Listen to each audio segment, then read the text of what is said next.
అంతర్మదనం భారతీయ జనతా పార్టీలో కనిపిస్తూ ఉంది. కిషన్ రెడ్డి గారు పదాధికారుల సమావేశంలో మేము ఒంటరిగానే పోటీ చేస్తాం అనే మాట చెప్పిండు. సో మరి భారతీయ జనతా పార్టీ ఒంటరిగా పోటీ చేస్తే ఏం జరుగుతుంది?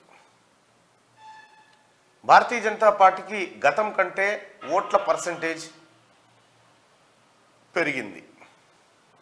ఈ పెరిగిన ఓటు పర్సంటేజు పార్లమెంట్ ఎన్నికల్లో భారతీయ జనతా పార్టీకి ఎంపీ సీట్లు తీసుకొస్తుందా? భారతీయ జనతా పార్టీ కార్యకర్తలు, ముఖ్యంగా మోడీ హిందుత్వ సిద్ధాంతాన్ని నమ్ముకొని పనిచేసే కార్యకర్తలు ఇది ఖచ్చితంగా చూడాలి.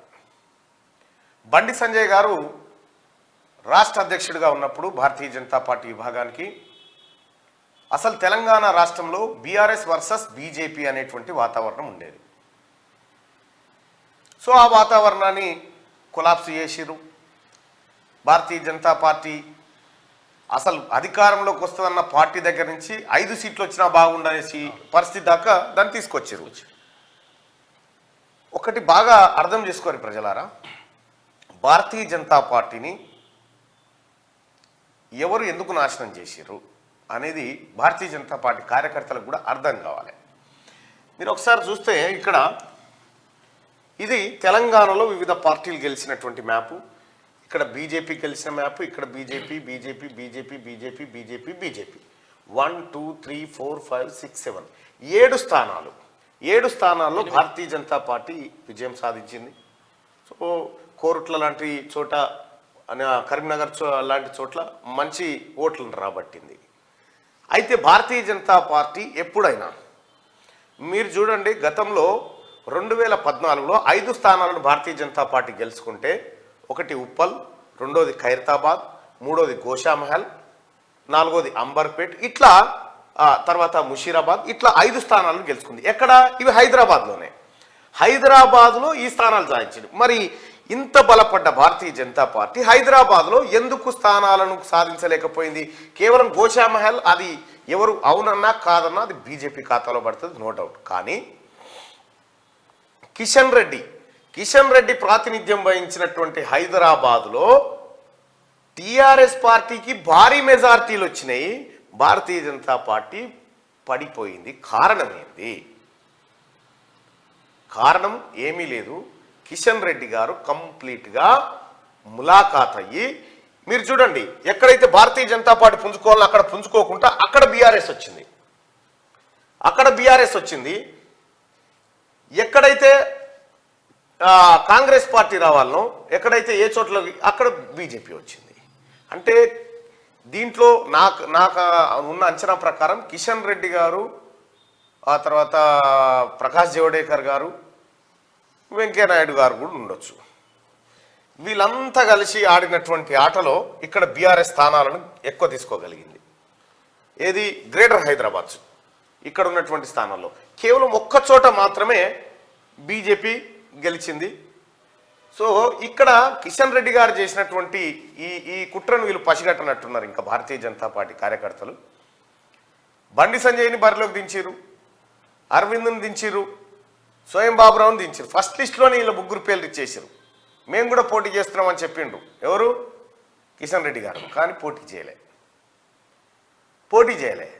ఎందుకనంటే ఈ ఇంటర్నల్ మిలాఖాత్స్ అన్ని పాపం వీళ్ళ 3కి తెలియదు. మేము కూడా లిస్టులో వాళ్ళ పేరు ఇచ్చేసి వాళ్ళని తూతూ మంత్రంగా పంపించేసారు. ఇక్కడ అంతెందుకు, మేడ్చల్ కాన్స్టిట్యున్సీ తీసుకొని, మేడ్చల్ కాన్స్టిట్యున్సీలో బీజేపీ అభ్యర్థులు ఇద్దరు, విక్రమ్ రెడ్డి అని ఇంకొక అతనని చాలా బలమైన నాయకులే ఉంటాయి.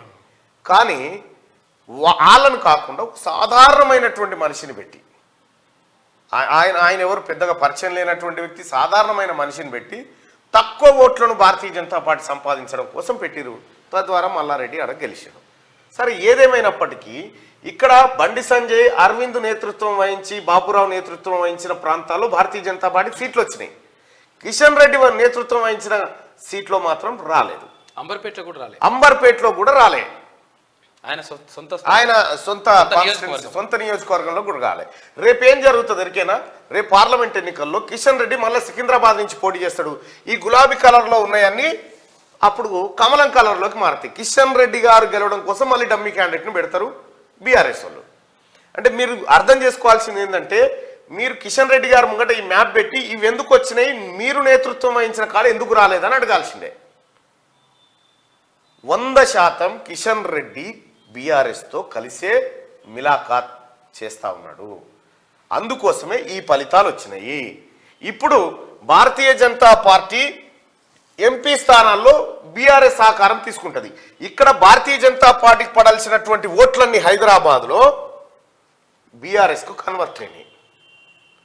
మీరు చూడండి 2014 ఎన్నికలకు ఈ ఎన్నికలకు ప్రభుత్వం పైన ఉన్న వ్యతిరేకత, ముఖ్యంగా అర్బన్ ఓట్లు భారతీయ జనతా పార్టీ వైపు ఉండాల్సిన ఓట్లు వీళ్ళ వైపు ఉండకుండా బీఆర్ఎస్, అంటే ఎమ్మెల్యే సీట్లలో బీఆర్ఎస్కు అనుకూలంగా ఎన్నికలు, ఎంపీ ఎన్నికల్లో బీజేపీకి అనుకూలంగా ఎన్నికలు జరగాలని ఒప్పందమా ఏందని తెలియదు. కానీ ఇక్కడ కష్టపడ్డటువంటి సగటు కార్యకర్త, భారతీయ జనతా పార్టీ కార్యకర్త ఈ ఫలితాలను జీర్ణించుకోగలుగుతాడా? ఇక్కడ ఎందుకు పోయింది కిషన్ రెడ్డి గారు? నీవు ప్రాతినిధ్యం వహించినటువంటి ప్రాంతంలో ఎందుకు పోయింది? బండి సంజయ్, అరవింద్, బాబురావు పోటీ పడ్డటువంటి ప్రాంతాల్లో ఎందుకు గెలిచింది? ఎవరెవరైతే బీఆర్ఎస్తో ఇంటర్నల్ ములాఖాతులో ఉన్నారో బీజేపీలు, వాళ్ళ స్థానాలు పోయినాయి, వాళ్ళ స్థానాలు టీఆర్ఎస్కి వెళ్ళిపోయినాయి. బాగా అర్థం చేసుకోవాల్సిన విషయం ఏంటంటే, భారతీయ జనతా పార్టీ కార్యకర్తలు ఇప్పటికి మేల్కోవాలి. కిషన్ రెడ్డి కనుక మళ్ళీ ఉంటే మీది మొత్తం గోవింద. కేసీఆర్ ఏం చెప్తే గదే నడుస్తుంది, మీకు తెలుస్తలేదు అది.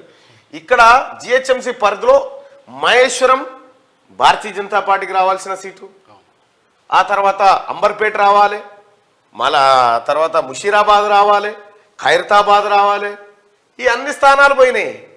అంటే భారతీయ జనతా పార్టీ కార్యకర్తలారా, ఈ ఎలక్షన్ కమిషన్ మ్యాప్ని ఇది ఒక్కటి ముంగట పెట్టుకొని చూసుకోర్రి. ఈ మిగతా చోట్ల ఎవరైతే జెన్యున్గా వర్క్ చేసారో వాళ్ళ చోట్ల భారతీయ జనతా పార్టీ గెలిచింది, ఓడిపోయింది. మరి భారతీయ జనతా పార్టీ కార్యకర్తలు దీని మీద ఆలోచన చేసుకొని కిషన్ రెడ్డి గారు ఉంటే ఇవి కూడా ఖతం చేస్తాడు, ఈ మిగిలినవి కూడా. తస్మాత్ జాగ్రత్త. రైట్, ఇది భారతీయ జనతా పార్టీకి సంబంధించినటువంటి అంశం. ఒకసారిగా